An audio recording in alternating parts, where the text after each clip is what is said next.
Di antara pertanyaan yang masuk yang sering ditanyakan oleh ibu-ibu juga, yaitu tentang kapan seorang wanita boleh memakai minyak wangi. Ya. Kapan seorang wanita boleh pakai minyak wangi? Pertanyaan ini sering ditanyakan.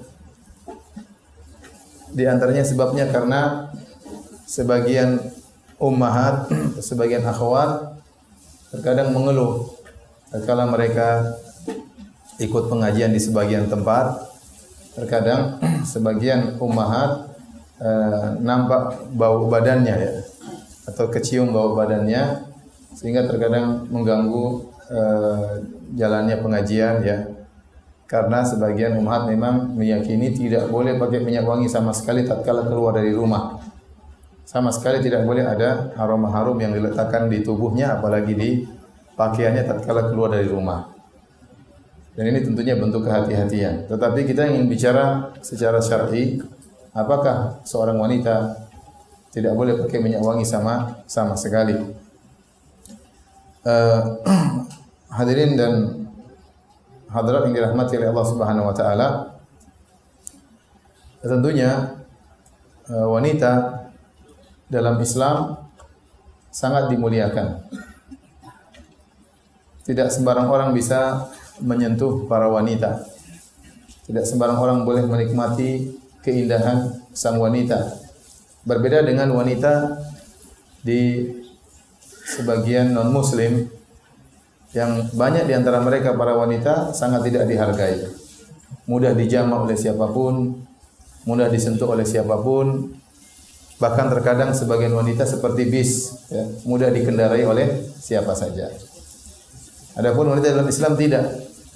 Ya, dia berharga, tidak boleh disentuh oleh siapa saja. Yang ingin menyentuhnya harus melalui proses yang berat, yaitu proses pernikahan. Yang Allah menamakan akad pernikahan tersebut dengan mitsaqan ghalidha wa akhadna minkum mitsaqan ghalidha. Dan para wanita telah mengambil dari kalian perjanjian yang berat. Melalui proses inilah baru kemudian seorang wanita halal untuk disentuh, untuk dijamah oleh lelaki yang telah melalui proses ini, proses pernikahan. Dan sebagaimana kita ketahui, di antara dosa yang sangat buruk adalah dosa perzinahan. Ya, kata Allah Subhanahu wa taala, "Wa la taqrabuz zina, innahu kana fahishatan wa sa'a sabila."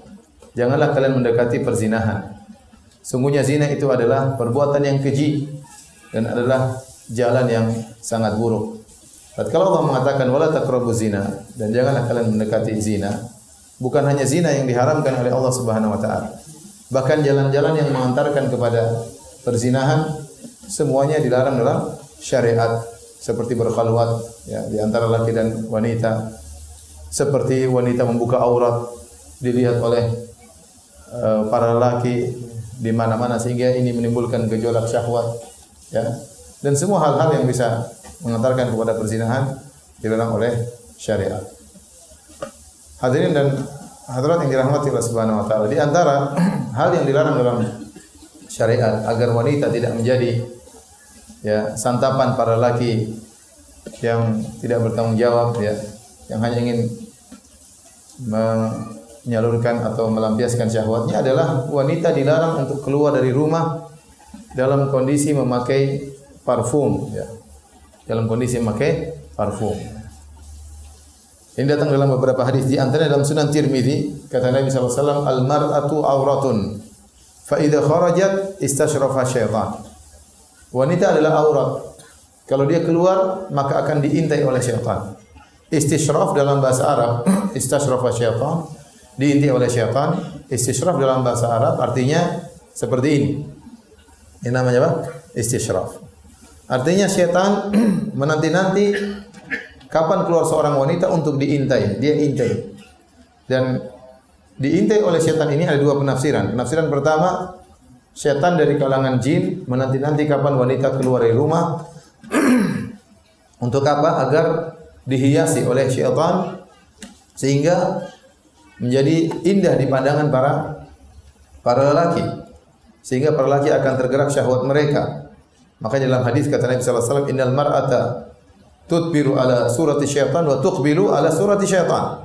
Kata Nabi sallallahu alaihi wasallam, wanita itu datang dalam bentuk syaitan dan balik dalam bentuk syaitan. Bukan berarti mengerikan ya, enggak. Tetapi maksudnya dihiasi oleh syaitan sehingga wanita tersebut benar-benar menarik bagi lelaki sehingga menjadi pusat perhatian lelaki. Makanya segala hal yang menjadikan wanita menjadi pusat perhatian dilarang dalam syariat. Makanya syariat melarang wanita keluar memakai jilbab yang ada onok-ontanya. Kenapa? Kalau dia memakai jilbab yang ada nampak di atasnya, dia akan berjalan berlenggak-lenggok dan akan menjadi perhatian para lelaki.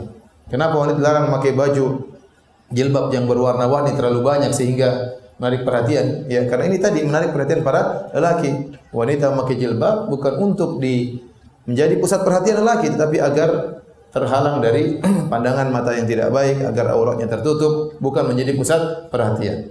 Oleh karenanya kalau jilbab ternyata menjadikan seorang wanita justru menjadi pusat perhatian, maka itu jilbab yang salah fungsi. Apalagi jilbab yang akhirnya menjadikan wanita semakin cantik, semakin indah, maka ini juga salah fungsi ya. Dan di antaranya seorang wanita dilarang keluar memakai minyak wangi yang akhirnya tercium oleh para lelaki dan akhirnya menimbulkan syahwat para lelaki. Dalam hadis kata Nabi sallallahu alaihi wasallam, "Ayyuma imra'atin ista'tarat famarrat biqaumin liyajidu rihaha fahiya zaniyah."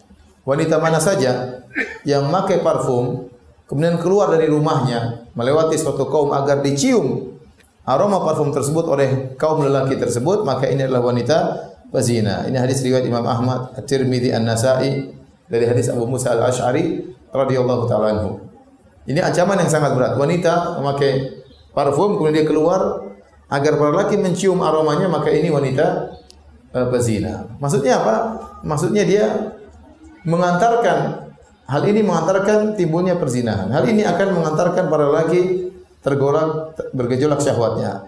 Paling tidak para lelaki tersebut akan terjerumus dalam zina mata. Dan memang tidak diragukan bahwasanya parfum itu ya bisa menimbulkan syahwat.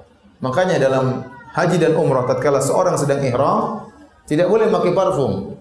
Ya, dilarang ar-rafas. Ar-rafas itu adalah jima, dilarang, dan seluruh mukaddimah yang mengantarkan kepada jima dilarang tatkala seorang sedang ihram. Di antaranya tidak boleh pakai parfum karena parfum itu bisa membuat syahwat bergejolak. Nah, wanita dilarang untuk menggunakan parfum tatkala keluar dari rumahnya, terlebih lagi melewati para lelaki. Apalagi kalau kita lagi di lift atau ada perempuan masuk ternyata parfumnya ya benar-benar wangi ya. Ini benar-benar menggoda seorang lelaki ya. Maka hal ini dilarang. Bahkan seorang wanita yang pergi ke masjid juga dilarang untuk pakai parfum. Kalau ke masjid saja dilarang pakai parfum, bisa melewati lelaki, dicium oleh lelaki. Ya, apalagi dicium oleh imamnya bisa tergoda ya.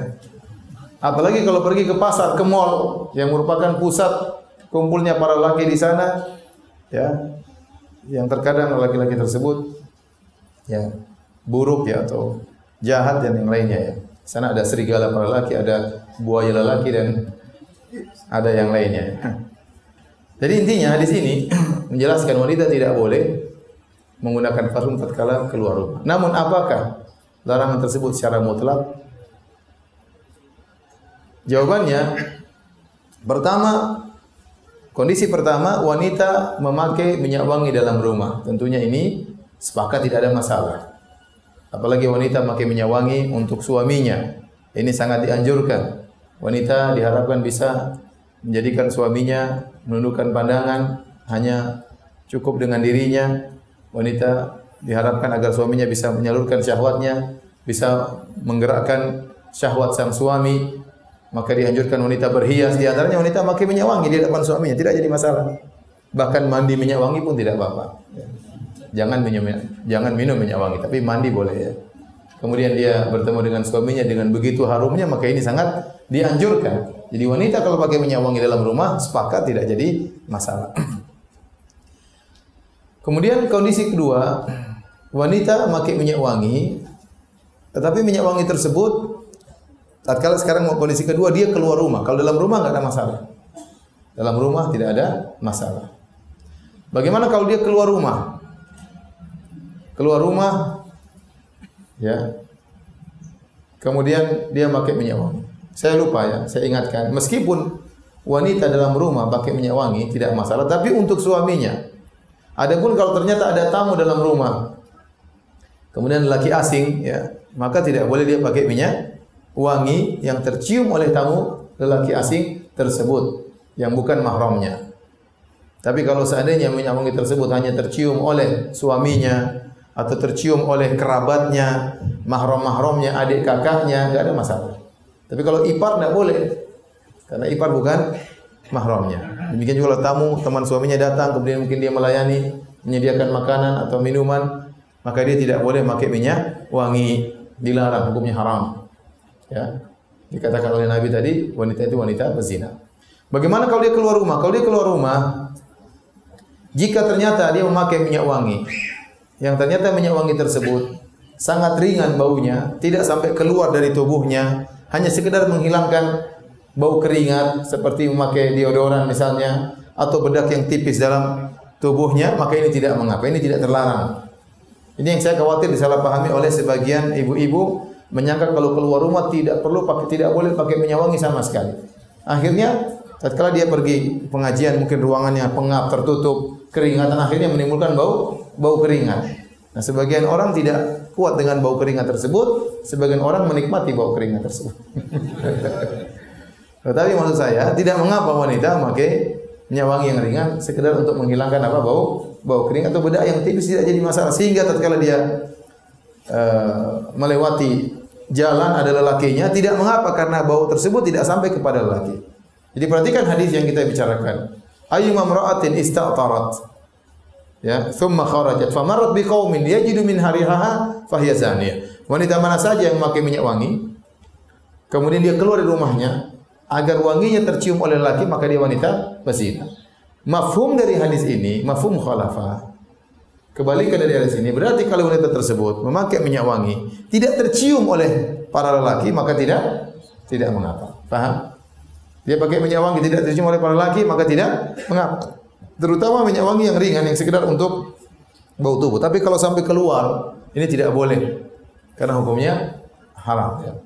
Saya hajian kemarin, saya boleh bayangkan bagaimana minyak wangi zaman dahulu. Kalau minyak wangi sekarang banyak yang palsu atau campurnya terlalu banyak. Saya rasa minyak wangi zaman dahulu semuanya asli mungkinnya. Jadi baunya memang sangat apa? Sangat tajam. Saya kemarin hajian, saya lewat bersama jemaah haji, tahu-tahu ada seorang anak pemuda laki-laki lewat. Dia lewat, kita semua kaget, kita mungkin ada berlima atau berenam. Aromanya sangat wangi. Luar biasa. Kemudian dia jalan, orang ini laki ini penjaga pintu Masjid Haram di Mekah. Dia berjalan kira-kira 15 meter dari kita, wanginya masih nempel di hidung. Kita heran. Kok masih bau sampai sekarang? Dia sampai jalan sudah 15 meter. Saya bilang itu mungkin minyak-wangi tempel di hidung kita meskipun dia sudah jauh masih apa? Karena nggak mungkin 15 meter masih apa? Kecium. Jadi luar biasa, ini minyak wangi yang sangat luar biasa. Dan sebagian orang Arab mereka yang penggemar minyak wangi. Sampai minyak wangi yang mahal-mahal, ya. Kalau beli gaharu 1 kilo sampai 10.000 real, ya. Mereka beli 40 juta, ada yang 15.000 real. Mereka beli. Kalau kita ngapain buang-buang duit ya? Tapi mereka memang hobi minyak wangi. Saya bayangkan ini mungkin minyak wangi zaman dahulu seperti ini. Baunya sangat aromanya sangat luar biasa. Seandainya dipakai oleh wanita berjalan, maka akan tercium oleh banyak orang. Itu menimbulkan syahwat, menimbulkan perhatian. Mereka semua akan tengok kepada wanita tersebut. Padahal wanita tidak boleh menjadi pusat perhatian. Dinikmati oleh banyak mata yang memandangnya. Nah, dari sini kita pahami kalau ternyata minyak wangi tersebut ternyata tidak sampai keluar baunya, ya, maka tidak mengapa dipakai oleh ibu-ibu meskipun mereka keluar rumah, tapi harus sangat tipis, jangan sampai kecium. Kalau sudah kecium maka ini terlarang, hukumnya haram. Tapi ini kondisi kedua. Kondisi ketiga, seorang wanita keluar rumah, jadi dia pakai minyak wangi yang wajar dan keluar baunya. Apakah boleh? Boleh dalam kondisi kalau dia keluar dari rumah, kemudian naik mobil ditemani oleh suaminya atau anaknya, dan dia tidak turun dari rumahnya, tidak turun dari mobilnya kecuali langsung ke tempat tujuan. Di mana tempat tujuan tersebut misalnya hanyalah kumpulan para ibu-ibu, nggak ada masalah. Karena wanita pakai parfum di antara ibu-ibu tidak jadi masalah. Contoh, ada walimah ibu-ibu, ada acara pengajian ibu-ibu, tapi dia diantar oleh suaminya dan tidak turun melewati para lelaki, langsung masuk pintu tempat para wanita. Maka ini meskipun pakai parfum tidak masalah karena larangan dalam hadis agar tercium oleh para lelaki tidak ada. Paham? Demikian juga seorang wanita, misalnya dia pakai parfum, kemudian disetir oleh suaminya, kemudian dia menuju ke rumah kerabatnya, langsung ke rumah kakaknya, ke rumah adiknya, ketemu dengan orang tuanya, silaturahmi, semua lelaki di situ adalah mahramnya, maka enggak ada masalah. Enggak ada masalah karena larangan tersebut hilang.